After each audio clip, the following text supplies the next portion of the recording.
విద్యార్థులకు శుభోదయం.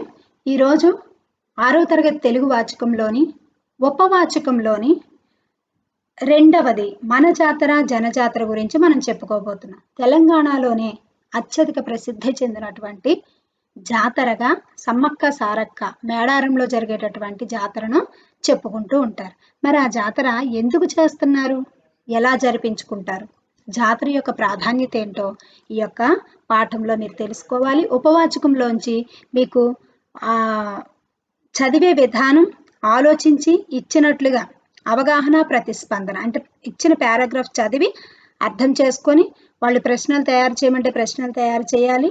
ప్రశ్నలు వాళ్ళు ఇస్తే సమాధానాలు ఆ పారాగ్రాఫ్లో వెతికి మీరు రాయాల్సి ఉంటుంది. కాబట్టి చదివేటప్పుడు ప్రతి పారాగ్రాఫ్లో కూడా చదివేటప్పుడే ప్రశ్నలను ఏ విధంగా తయారు చేసుకోవచ్చో ఆలోచించే విధానంతో మీరు చదివేటప్పుడు చూడండి. సమ్మక్క సారక్కల మేడారం జాతర. పచ్చని అడవిలో ఇసుక వేస్తే రాలనంత జనం, కంకవనం తోడుగా కుంకుమ భరిణెలో గద్దెలకు పయనం, కోయ పూజారులతో కొలువైన చిలుకల గుట్ట దేవగణం, తడిబట్టల తానాలతో పూనకాల ప్రభంజనం, నిలువెత్తు బెల్లాలు తల్లులకు మొక్కులుగా సమర్పణం, సంప్రదాయ వేషధారణల నృత్యాల సమ్మేళనం, 2 ఏళ్లకొకసారి అంబరమంటే సంబురం మన మేడారం, కోరిన కోరికలు తీర్చే తెలంగాణ రాష్ట్ర కొంగు బంగారం. ఇక్కడ గద్దె, తాన, సంబురం, బంగారం చూడండి, పదాల కింద గీతలు గీయండి. ప్రభంజనం, సంబురం అంటే సంతోషం. సమ్మక్క సారక్కల మేడారం జాతర. జాతర అంటే జనం ఒక్క చోట గుమికూడటం, కష్టం సుఖం చెప్పుకోవడం. జాతర పదం సంస్కృత పదం యాత్రకు వికృత రూపం. మీకు ప్రకృతి వికృతులు వస్తూ ఉంటాయి. జాతర, యాతర, అది యాత్ర, యాత్ర జాతర గుర్తుపెట్టుకోండి, గీతలు గీసుకోండి. ఇప్పుడు ఉత్తరాలు, సెల్ ఫోన్లు, రవాణా సౌకర్యాలు ఉన్నాయి. కానీ ఇవేవీ లేని కాలంలో సకల జనం కలుసుకొని మాట్లాడుకునేది జాతరలోనే. పుట్టినా చనిపోయినా ఈ వార్తలన్నీ తెలిసిపోయేది జాతరలోనే.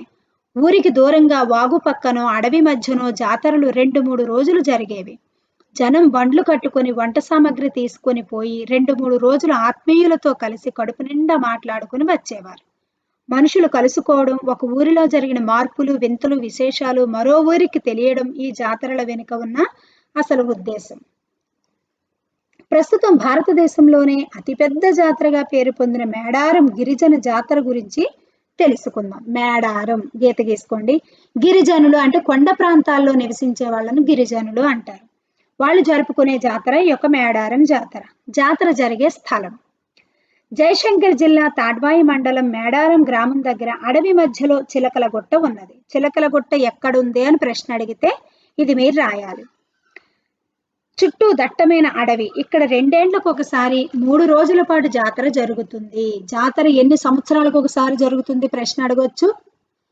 జాతర ఎన్ని రోజులు జరుగుతుందని కూడా ప్రశ్న అడగొచ్చు. మాఘ శుద్ధ పౌర్ణమి మొదలుకొని 3 రోజుల పాటు జరిగే ఈ జాతరనే సమ్మక్క సారక్క జాతర అంటారు. ఇది పూర్తిగా గిరిజన సంప్రదాయ రీతిలో జరిగే జాతర. కేవలం మన రాష్ట్రం నుంచే కాక పొరుగు రాష్ట్రాలైన ఆంధ్రప్రదేశ్, మహారాష్ట్ర, ఛత్తీస్గఢ్, జార్ఖండ్, మధ్యప్రదేశ్ రాష్ట్రాల నుండి కూడా లక్షల మంది భక్తులు వచ్చి మొక్కులు తీర్చుకుంటారు. పొరుగు రాష్ట్రాలంటే పక్క రాష్ట్రాలు. ఎవరి సమ్మక్క సారక్క? అవునా కదా, మనకు కూడా ఆలోచన వచ్చింది కదా. చూద్దాం. గిరిజనులు దేవతామూర్తులుగా కొలిచి ఆరాధించే సమ్మక్క సారక్కలిద్దరూ తల్లి కూతుళ్ళు. ఈ సమ్మక్క సారక్కలంట తల్లి కూతుళ్ళంట. గిరిజన హక్కుల కోసం ఎదురు తిరిగి పోరాడిన వీర వనితలు. వనిత అంటే స్త్రీ. వీరోచితంగా పోరాడిన వాళ్ళను వీరులు అంటారు. 12వ శతాబ్దంలో పూర్వపు కరీంనగర్ జిల్లా పొలవాస ప్రాంతాన్ని గిరిజన దొర మేడరాజు పాలిస్తుండేవాడు. ఆ గిరిజనులందరికీ ఒక దొర అంటే రాజు లాంటి వాడు ఉండేవాడు. ఆయన పేరు మేడరాజు. అతడికి సంతానం లేదు. ఒకనాడు వేటకు వెళ్లి అడవిలో పులుల మధ్య ఆడుకుంటున్న చిన్నపిల్లను చూశాడు. దేవుడిచ్చిన వరంగా భావించి ఆ పాపను ఇంటికి తెచ్చి సాదుకున్నాడు. గీత గీయండి. సాదుకోవడం అంటే పెంచుకోవడం. సమ్మక్క అని పేరు పెట్టుకున్నాడు. ఆ అమ్మాయికి సమ్మక్క అని కూడా పేరు పెట్టాడు. చిన్నప్పటి నుంచే సమ్మక్క చెట్ల వైద్యం చేస్తూ తోటి గిరిజనులను రక్షించేది. చెట్ల వైద్యం అంటే ఏంటి? ఆయుర్వేదం అంటారు కదా, అది. ఆమెకు మహిమలు ఉన్నాయని, దేవతామూర్తి అని గిరిజనులు భావించేవారు. సమ్మక్క గిరిజన గూడానికి తలలో నాలుకయింది. తలలో నాలుకవడం అంటే వాళ్ళందరిలో కలిసిపోవడం. ఆమెకు పెండ్లి వయసు వచ్చింది. మేడరాజు మేనల్లుడు పగిడిద్దరాజు.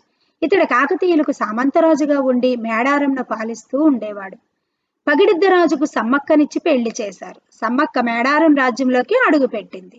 వీరికి నాగులమ్మ, సారలమ్మ అనే 2 బిడ్డలు, జంపన్న అనే కొడుకు పుట్టారు. కొడుకు పేరు జంపన్న, కూతుళ్ళ పేరు నాగులమ్మ, సారలమ్మ. సమ్మక్క ప్రజల పక్షం వహించి పరిపాలనలో మార్పులు చేసింది. గిరిజనుల కోసం ఎన్నో సంస్కరణలు ప్రవేశపెట్టింది. సంస్కరణ అంటే మార్పు. గీత గీయండి. ప్రజల బాగోగులు స్వయంగా తెలుసుకున్నది. మహారాణులంటే మేడల్లోనే ఉంటారు, ప్రజలకు కనిపించరు. కానీ మేడారం మహారాణి సమ్మక్క మాత్రం ఎప్పుడూ ప్రజల మధ్యనే ఉండేది. యుద్ధం అనివార్యం. అనివార్యం అంటే ఏంటి అంటే అవసరం లేకుండా సడన్ గా జరగడం అనమాట. అవసరాన్ని బట్టి జరగడం. కాబట్టి అప్పుడు కాకతీయ సామ్రాజ్యాన్ని ప్రతాపరుద్రుడు పాలిస్తుండేవాడు. ప్రతాపరుద్రుడు గీత గీయండి.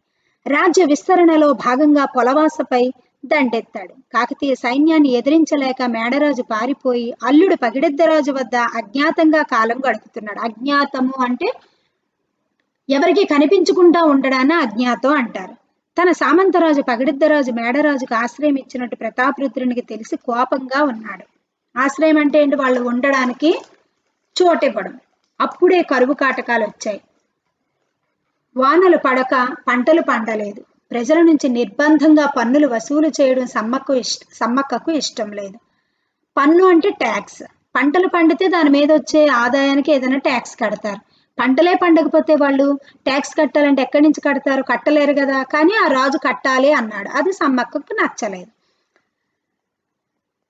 ఆదాయం లేక కాకతీయులకు కట్టాల్సిన కప్పం కట్టలేదు. ఇట్లా 2-3 ఏళ్లు గడిచాయి. ఏళ్ళు అంటే సంవత్సరం. 2-3 ఇయర్స్ అయిపోయాయి. కప్పం కోసం కాకతీయులు ఒత్తిడి చేశారు. ఒత్తిడి అంటే ఏంటి?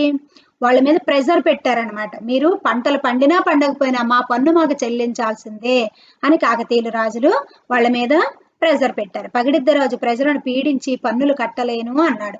పగిడిద్దరాజు ఏమని చెప్పాడు? అయ్యా, వాళ్ళకి పంటలే పండట్లేదు. సామంతరాజులు అంటే ఏంటి? వాళ్ళ కింద చిన్న చిన్న రాజ్యాలకి రాజులు. వాళ్ళు చెప్పినట్టు వీళ్ళు వినాలి. కాకతీయ చక్రవర్తుల కింద వీళ్ళు వినాలి వాళ్ళు చెప్పినట్టు. అయ్యా, ప్రజలకు పంటలే పండలేదు, ఇంకా పన్నులు ఎక్కడ నేను వసూలు చేయాలి? నేను అలా వాళ్ళ దగ్గర పీడించి వాళ్ళను ఇబ్బంది పెట్టి నేను వసూలు చేయలేనయ్యా అని చెప్పాడు. అంతేకాక తన రాజ్యాన్ని స్వతంత్ర రాజ్యంగా ప్రకటించుకున్నాడు. నేను మీలో కలిసి నేను కొండను, నాకు నేనే స్వతంత్రంగా రాజ్యంగా నేను ఉంటానని ప్రకటించుకున్నాడు. అసలే పగిడిద్దరాజు మీద కోపంతో ఉన్నాడు ప్రతాపరుద్రుడు.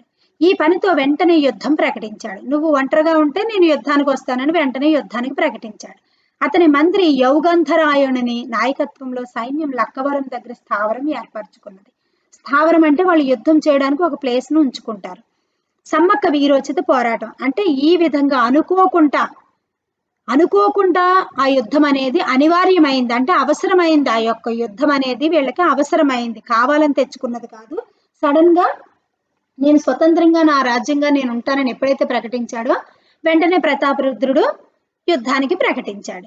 సమ్మక్క వీరోచిత పోరాటం అంటే ఆ యుద్ధంలో సమ్మక్క కూడా ఏ విధంగా పోరాడిందో ఇక్కడ మనకి చెప్తున్నాను. యుద్ధవార్త విన్న సమ్మక్క భయపడలేదు. భర్తకు ధైర్యాన్ని నూరిపోసింది. తమ ప్రజల కోసం ప్రాణాలు ఇవ్వడానికైనా సిద్ధము అన్నది.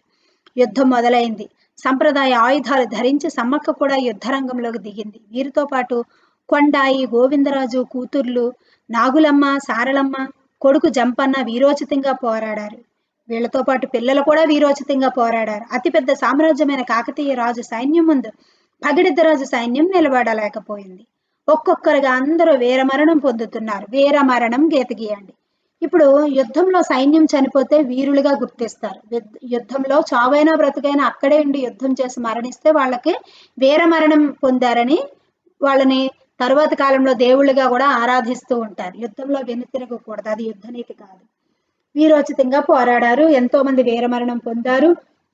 వీరోచితంగా పోరాడుతూ గాయపడిన జంపన్న పక్కనే ఉన్న సంపెంగ వాగులోకి దూకి వీరమరణం పొందాడు. వాళ్ళ కొడుకు జంపన్న సంపెంగ వాగు పేరు సంపెంగ వాగు, అందులో పడిపోయి చనిపోయాడంట.